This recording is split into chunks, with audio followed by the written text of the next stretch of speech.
Pilihan Benedetta-nya jungler.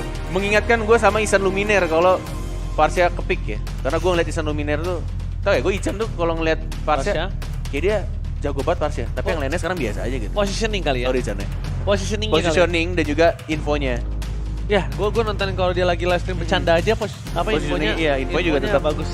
Infonya bagus. Kayak refleks gitu ya. Tapi kayaknya itu yang sangat dibutuhkan mid laner sekarang gak sih? Agak vokal. Ya. Agak vokal. Karena melihat permainan yang lebih intens banget ya Net. Gue lihat sekarang miskomunikasi dari mid lane aja. Antara mid lane atau roamer gak sih? Pokoknya mid lane roamer yang satu ngatur sinergi. gamenya, iya. Harus sinergi. Yang lebih vokal dan ngatur gamenya untuk teamfightnya kayak gimana. Nah itu yang agak sebenarnya yang bikin beberapa player tuh kesulitan karena ya lo harus pinter makro tapi mikronya juga sekaligus lo juga bisa untuk komunikasikan ke tim lo. Dan itu yang benar-benar kayak 3 menjadi 1 yang bikin lo kadang buyar gitu loh. Kayak lo mau ngomong tapi lo harus fokus, harus positioning. Tapi ketika lo udah positioning, lo jadi lupa ngomong. Betul. Karena kan makanya kayak kita kadang fokus mekanik, tapi kan kita jadi nggak agak sulit untuk melakukan multitasking. Betul. Nah mid laner sama roamer ini itu mereka itu kenapa gue bilang hebat-hebat? Mereka sambil roaming, mereka sambil menentukan setup team fight, mereka sambil mau coba ganking, tapi dia ngasih informasi. Betul. Jadi buat kalian semua, Ya, inilah. kayak gue banget lah. Waduh, Komunikasi banget kan gue.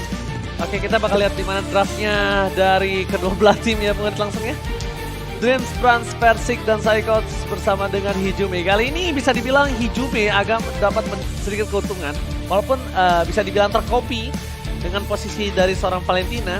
Tapi di balik itu semua, Valentina ini juga bakal bisa tercounter pergerakan. Tapi lihat ada Dreams yang akan bermain. Dan kali ini ditemani ya. Ditemani sama Dreams. Oh? Oke. Ini nanti Net, ada satu hal yang mau gue ceritain setelah ini terjadi. Oke. Sengaja memberikan Dia tadi matinya sama turret sama oke, di ininya kan sama Kaltizi. Iya. Tapi yang last hit dia turret kan? Iya. Oke. Nanti. Kayaknya. Oke, kita lihat di mana. Tetap Kartizi yang dapat goldnya deh. Iya, walaupun siapapun itu. Tapi kan yang kalau last hit turret tesnya terakhir turret kan? dan gak ada yang ngehit, itu kebagi. Iya. Kalau gue goldnya. Bukan masalah goldnya nanti yang pengen gue bahas. Nanti ya. Jadi kita lihat di mana dari tim EVOS ini bermain agak cukup agresif selalu di early-nya sampai membuat waktu untuk Kartizi ini tidak bisa farming atau rotasi dengan cepat ya bisa kita bilang. Iya sama, dan kita lihat juga walaupun dia pakai emblem jungle ya. Kita sih daerah top lane-nya ya.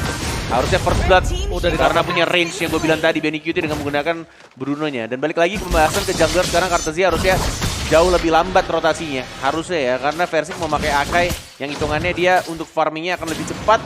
Dan dia punya mobilitas yang cukup baik juga. Ya, sambil kita lihat di mana permainan dari Versik yang melakukan rotasi akan coba untuk melakukan satu buah farmingan dan juga dia akan menuju ke turtle. Ini Mas ya. Oh, yes. Dan bahkan kita lihat di sini para pemain dari tim EVOS Legends di arah bottom lane mereka agak sedikit struggle untuk mencoba membantu Versik. EVOS Legends, Hijume sudah level 4, Kaltizi dia udah punya Heavy Spin.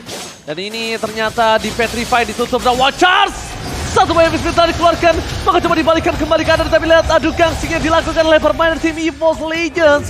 Berhasil dipukul mundur, Eko berhasil mengamankan tapi kayaknya ini gak bisa kita bahas tau. Iya makanya kan gue bilang nanti. Gak bisa dibahas. Karena kasusnya seperti itu kan Betul, tadi. kasusnya seperti itu. Makanya gue tanya sama lo, last hit-nya dari turret atau bukan? Tapi sebenarnya kejadian-kejadian sebenarnya itu banyak sebenarnya. Ada beberapa dari setiap season tuh selalu ada.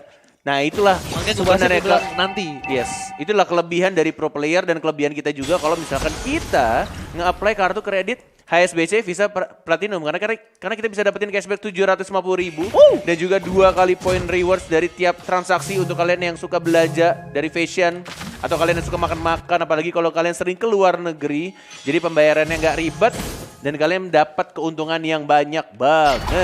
Dan bahkan lihat Versik bakal coba dipaksa, coba untuk menggunakan retribution ya, mau tidak mau bungkornya.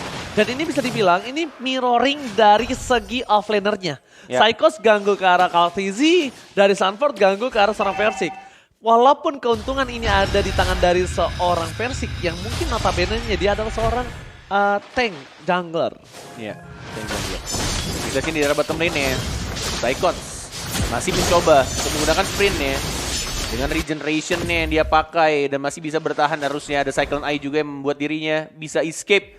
Dan langsung recall mencoba untuk mengisi darahnya terlebih dahulu dan akhirnya balik ke lane. Dan selalu ada perang terjadi. Walaupun masih 30 detik dari Turtle yang akan muncul. Dan kalau ngomongin soal Hijume yang dia pakai sekarang, if kayaknya bakal ada nerf ya. Tapi gue gak tahu deh kapan Iya, iya. Yang kotaknya jadi dikit banget. Jadi 5. Itu kayak bakal berhenti sih harusnya orang-orang pakai. Yes, benar banget. Bakal kurang berguna banget. Dan karena menurut gua Eevee itu adalah kondisi Yang imba tuh yang gimana dia jauh banget kan? Iya, Dia jauh banget untuk range-nya. di reach-nya. Dan immobilize-nya dia walaupun cuma mini stun doang, tapi itu yang ngebuat dia tuh imba gitu dalam peperangan. Nge-slow, di-immobilize juga di ujung kotaknya. Dan kotaknya juga banyak banget, range-nya jauh banget. Dan ini dia Turtle yang sudah mulai muncul dan seperti yang kita lihat sudah mulai diawasi lagi-lagi Yawi yang menjadi frontliner dari anak-anak Eko mencoba untuk menahan posisi dari Dreams dan juga Versik yang sudah mulai kelihatan. Retribution tidak berhasil didapatkan karena jaraknya yang terlalu jauh dan tidak mau lagi-lagi mengeluarkan source skill yang tidak diperlukan. Walaupun sebenarnya retry-nya udah dipakai sih, tapi ya balik lagi terlalu jauh dan susah banget untuk dikontrolnya tadi. Oke. Nggak kegapai. Tapi melihat permainan dari tim EVOS Legends kayaknya agak cukup dibekuk ya Bung Kores agresivitasnya. Melihat dari Brans ini memang hero yang cukup menuju ke arah metode late game, powernya. Dan dia cukup hero yang jalan kaki, agak sulit untuk menghindari permainan dari seorang Yawi. Kartizia apalagi dia punya heavy spin kali ini. Kicking akan coba dilakukan di arah Volti. Satu pemain Esek. Real World Revelation dibalikan kembali posisinya dari Brans. Kali ini masih ada Kartizia menahan heavy spin dan Versik terlalu dalam. Tidak boleh masuk lebih dalam dan Watchers hampir saja bisa menemukan seorang Versik. Masih bisa mundur ke arah belakang tapi bukan berarti ini mereka harus extend team fight Bung Kornet. Menurut gua dia harus disengage, mereka harus reset kembali. Dari segi gold mereka tertinggal 2000 dan bisa dibilang Bransnya ini benar-benar fall off banget di arah gold lane ketika head to head antara miliki. Dan lihat item yang dimiliki Versik dan Seikots. Ini hal simple tapi yang harus sebenarnya kalian bisa pelajari ya. Dari Molten Essence yang sebenarnya udah dibahas dari dulu banget. Dari season-season yang jauh di awal-awal. Belilah Molten Essence dulu dan belilah setelah Molten Essence itu terjadi udah didapatkan. Cari item berikutnya yaitu harusnya Guardian ya ini. Kayak Guardian harusnya. Kayak Guardian. Tapi Hijume dikir ke arah belakang, Kurtens gak bisa dipegang sama sekali Bung Kornet. Dan benar-benar ini mereka membutuhkan seorang ini sih. Lihat tuh, lihat apa yang dilakukan oleh Sunsport yang gak peduli. Walaupun inner turret dia harus terjang karena dia dapat informasi Hijume sekarat. Udah dia flicker. shutdown. Udah flicker, sekarat, langsung di take down. Dan mereka benar-benar butuh Psychots banget sih Bung Kornet. Mereka harus tutup setelah Feder Airstrike. Dari tadi beberapa kali aku lihat Feder Airstrike ini yang membuat para pemain dari tim EVOS Legends gak bisa masuk lebih dalam lagi. Psychots, ini berbahaya sekali Thunder Clap dikeluarkan. Tapi lihat dari Kurtens memilih menuju ke arah Brawl dan Feder Airstrike membalikkan ke arah Psychots. Bakal coba dijemput. Ada Kaltis di depan sana tapi ternyata tidak ada Kaingwin. Mereka simpan 4 versus 5 menuju ke arah satu buah turtle ini bukan hal yang baik Bung Kornet. Dan bahkan Udah kita bisa kejebak banget sih dari posisinya. 3 versus 4. 3 versus 4 gak baik ini. Nih bisa kalau maksain mungkin pakai heavy spin-nya. Sudah mulai maju heavy spin terasa seorang Yawinya. Retribution 3-2-1 udah didapatkan oleh Valentina-nya ternyata. Dari Versik yang gagal mengamankan Turtle dan Guiding Wind-nya yang memanggil seorang Versik dan masih bisa untuk survive. Dan masih bisa diselamatkan. Walaupun tadi usaha yang dilakukan Versik udah bagus banget sebenarnya. Ngejauhin Yawinya dan mencoba untuk ngegeser dari Kartesinya. Tapi balik lagi. Damage dari Mage, jungler Valentina yang bisa pas timingnya untuk nge-retry ke arah Turtle. Heavy spin dibalas heavy spin yang mungkin cukup berat ya sampai seorang Versik yang Kornet ya. Kalau Iya. sih tadi objektif banget dia ngambilnya ke arah Versik terus. Tuh kan selalu Versik. Karena dia pengen juga memiliki autoimun. Ya mungkin late game-nya juga dia bisa ngambil ke Hijume sih. Menurut gua agak cukup ini ya, cukup merugikan banget. Menurut gua mending ambil ke arah heavy spin lagi. Initiate terus ya. Ya heavy spin lagi, just in case Hijume dia ngebuka real world manipulation. Enak-enak dia bisa aja cancel. sih sebenarnya. Kalau misalkan dikomboin sama Grok ya. Nah. Jadi tergantung situasi. Dia bisa nge-slow, dia bisa ada Federal Strike juga. Tapi nggak Jadi power. pilihannya banyak. Tapi nggak power menurut gua. Tetap kayak heavy spin sih menurut gua ya. Sepower-power heavy spin kalau Valentina megang dia akan lebih tipis daripada Akai. Itu PR-nya. Tapi imun Di dan late game ya, kita ngomongin late game ya, kita ngomongin late game ya. Tapi lihat imun ke Iya, sama dia crowd controlnya sih. Tetap imunnya dan juga damage dari EVOS kalau dia udah late game menurut gue bakal sakit. Wow. Dan gak bikin dari Kartezia bakal bertahan. Oke, kita lihat di arah top lane. Psychos agak sedikit terkena damage yang cukup sakit. Terrify lagi kembali. Kaltizi masih mencoba untuk melakukan sedikit dive in ke arah dalam transfer cycle, tapi dia langsung ada heavy scene. Dia bakal coba untuk paksa sekarang Dreamska. Ini karena Dreams pilihan utama dan bakal bisa di all in, tapi ternyata bukan. Brans yang menjadi target utama.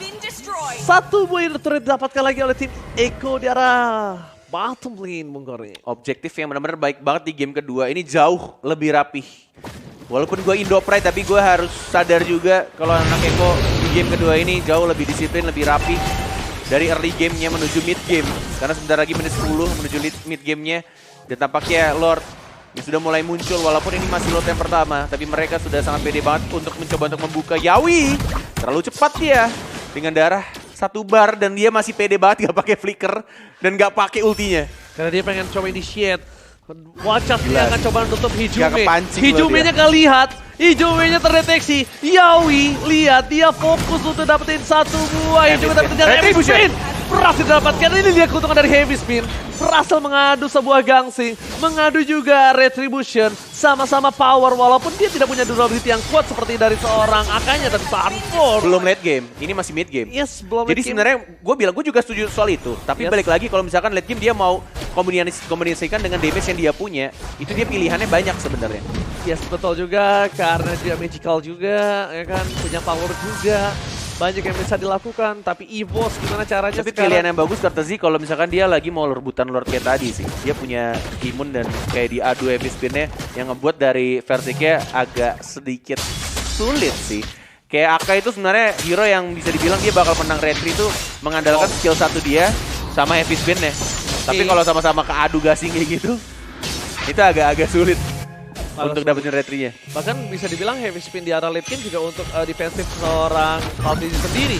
Lihat dipaksa, loncat, heavy spin dikeluarkan. Tapi di sisi sebaliknya mendapatkan Kaltizi, ini dia heavy spin for defensif. Bakal coba untuk menyelamatkan dirinya sendiri terlebih dahulu. Di dive in lebih dalam lagi oleh seorang Sanford. Tidak ada kenal takut ya Bung Kornet ya? Iya bener-bener langsung masuk, tapi ini ya yang harus kita lihat sekarang. Sanford masih mencoba untuk bertahan. Go away yang sangat baik, membuat dia tidak bisa kabur dan berhasil didapatkan oleh seorang Hijume. Terdeteksi para pemain dari tim EVOS Legends kali ini. Hijume dari kasih kesempatan untuk bermain. Real world manipulation yang kali ini masih belum efektif. Karena lihat berapa banyak Echo yang bisa mengkontrol, yang bisa untuk meng-cancel pergerakan dari seorang Hijume. Bahkan kita bisa bilang Versik ini terkena damage yang cukup sakit juga deh tadi lihat. Semburannya benar-benar sakit sekali. Dilihat dari levelnya juga udah mau 3 level sih. Dari early game padahal awalnya Akai yang benar-benar ngunggulin. Tapi untuk sekarang sih benar-benar ini dari Valentina udah bisa bergerak bebas banget. Benar-benar dia harusnya dapat 15 nih. Nah, udah full max. Levelnya udah maksimal untuk level ini. Tinggal dari anak EVOS ya strategi bertahan sih untuk dia buying time sampai hero-hero late game-nya bakal jadi. Terutama dari Brans dan juga dari Hijume-nya. Gua salah fokus sama Psychot sih. Dengan gold 7.000 dan dia bakal memiliki item lebih banyak daripada Versik. Ini membuat dari Psychot bisa menjadi salah satu orang yang bisa membawa game ini ke arah titik balik atau bounce back dari EVOS. Balikin keadaan ya? Balikin keadaan. Incar ke Bruno-nya kah? Apa Parsia? Ada 2 sih, Parsia. Ya? Lebih ke Parsia. Karena dia ada Bruno, kemungkinan besar ada Wayne of Nature nantinya, ada Sliding Tackle, ada Parsia Watcher. Parsia ada Flicker tapi at least gak ada Vendetta Strike. Team fight-nya bakal dihentiin ya, jadi Incar buat siap dia buka, dia Thunderclap. Iya, Thunderclap. Jadi setidak kan dia bukan if yang kalau misalnya tercancel dengan cooldown reduction-nya bakal terdapat cashback ya. Jadi menurut gua seperti itu. Karena so far dari tadi mereka tim EVOS Legends gak bisa masuk karena Parsia-nya. Ketika Parsia buka, mereka bubar, gak ada yang masuk ke dalam. Dan Dream memaksakan dirinya untuk melakukan coverisasi. Kalau yang melihat beberapa kali. Ini serius mau di contest. Dengan keadaan seperti ini, heavy spin dipaksakan terbuka dan membuat dari Versik harus tumbang. 4 lawan 5 loh. Masih mau dipaksakan dengan 2 bar darahnya. Tapi lagi-lagi heavy spin memukul mundur dari pergerakan anak EVOS. Dengan darah yang sangat sekarat. Harus dilepas ini, nggak boleh dipaksakan daripada mereka blunder wipe out dan langsung di end game-nya lebih baik. Ya mungkin kehilangan best turret-nya, tapi at least mereka bisa tahan game-nya. Spider Strike lagi, lihat Brans. Mati. Gak bakal bisa selamat kali ini. Ada sih, kenapa dia nggak guiding win ya? Mungkin nggak kepencet maybe, atau mungkin kepencet sama hero yang lain, tapi kita lihat di sini. Di mana dari tim EVOS Legends mereka pura-pura ada Watch Out! Digunakan bersama satu Alice of Flow. Sanford benar-benar membuat para pemain dari tim EVOS Legends gak bisa mempertahankan base turret mereka. Sedangkan Lord mereka di bottom lane masih berbuka dengan bebas punggurnya. 15 detik lagi untuk Brans kembali hidup. Untuk mereka bisa mempertahankan high ground-nya dan bahkan Ijume juga masih belum membuka real world manipulation-nya. Menahan untuk Lord yang akan segera masuk dan itu dia.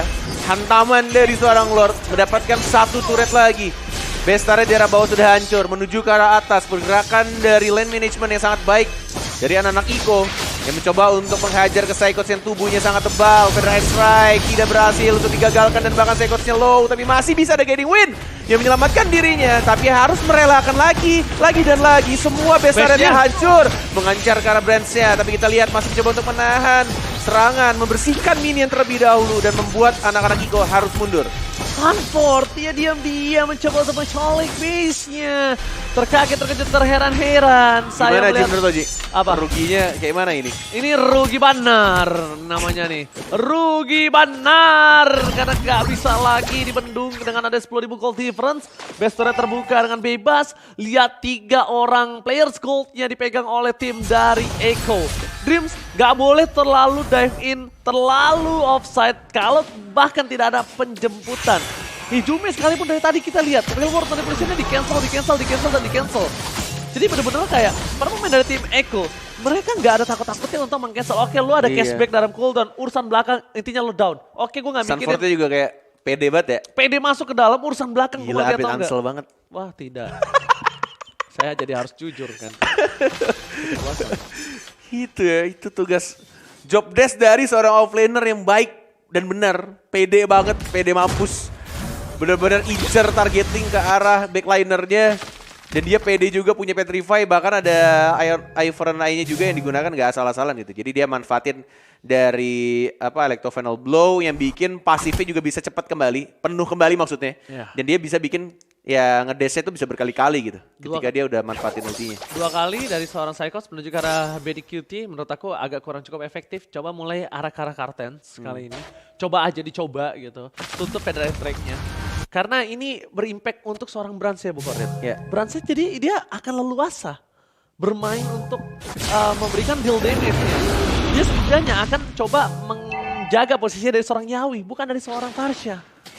Coba ditutup Federal Strike-nya. Dan menurut Tapi ini aku susah sih. memang susah. Lihat posisinya walaupun tadi Kartensnya juga hilang mulu kan posisinya. Kayak berkali-kali tiap team fight yang kita harapkan dari EVOS untuk masuk ke arah Kartensnya susah sih, kayak Masianya untuk masuk pun juga benar-benar posisinya pun sangat jauh dan damage dari BNQT-nya juga lagi sakit banget, benar-benar lagi jauh banget. Terlambat. Mereka mau teamfight terlambat. Mereka tidak bisa teamfight sekarang. Mereka terlambat, mereka memaksakan mencoba mendapatkan satu Federal Strike dari keluarga Psychots. Dan ini dia tutup Federal Strike-nya. Kartes sisa seorang diri. Dapatkan flicker digunakan, tapi di sisi belakang Bras mencoba untuk mendapatkan seorang Kartes. Heavens Blade. Sakit kan? Itu yang gue bilang. Itu yang gue bilang. Tershutdown dan bahkan tersisa satu orang Sanford yang dikejar. Masih mencoba untuk memberikan damage, tapi mereka hanya menahan saja sayangnya. Dan tercancel juga tadi Lordnya, jadi nggak bisa dilanjutin. Dan ini gimana caranya untuk next team fight dia? Ini PR-nya sebenarnya di dua ini dari Dreams dan juga Brans. PR-nya di Dreams sih sebenarnya. Gimana caranya dia untuk melindungi Brans dan memanggil Q kalau kata Ranger Mas dari Guiding Wind yang dilakukan sama si Dreams-nya. Yes, dan bahkan lagi kita lihat ketika Kartes ditutup, itu impactful banget. Team fight-nya langsung. Immortal doang pecah ya? Siapa? Kartens. Enggak deh. Kartes nggak mati. Oh, enggak, nggak mati Dia pakai flicker. Dia pakai oh, flicker, iya. dia nggak mati. Tapi tetap itu impactnya besar banget ya menurut gua. Federal Strike-nya lagi-lagi kalau Psychots bisa fokus kayak tadi lagi, dia bisa tutup Federal Strike. Aduh, ini deg-deg seru gue liat begini nih. Karena nggak ada Psychots, ini berat banget kalau dia masak kayak gini. Iya, aduh ada Kartesi juga. Kartesi ambil heavy spin lagi abis ini. Sama lane managementnya balik lagi sih. Pergerakan Benedetta di bawah, dia rapin lane-nya, dia potong lagi, dia gangguin lagi, dia incar lagi. Ada Bruno juga, ada Parse juga. Di arah bottom lane-nya, kalau kita lihat minimap-nya, tapi kita lihat juga fokus di arah Lord-nya. Versing, Dreams dan juga Brans benar-benar fokus banget. Dan ini dia, Psychots sudah ada Federal Ice Strike. Dan ini membuat EVOS harusnya bisa mengamankan. Ya kita bersama-sama mengharapkan untuk retribution yang dilakukan oleh Versing. Oh my god, no! Yawi yang menggunakan wall charge. Dan bahkan Bruno-nya yang mencoba untuk nge-push ke arah EVOS. masih mencoba untuk langsung end game-nya, tapi ada Win of Nature dan yes, Iko berhasil mengamankan game yang kedua. Itu udah benar-benar all out. Gue udah benar-benar lihat EVOS udah benar all out, pengen dapetin Lord ya. Tapi balik lagi, timing dari lane management yang kurang baik dan dimanfaatkan dengan sangat-sangat luar biasa dari Bruno-nya. Dan Wildcard sih, ini game ketiga harus di-ban sih Grok, kalau nggak pakai aja. Aku dari pertama. Kesel banget gue liatnya. Kalau aku dari pertama, dari game 1 Ya karena gue Allah. bilang Grokek gini tuh Iya. power banget.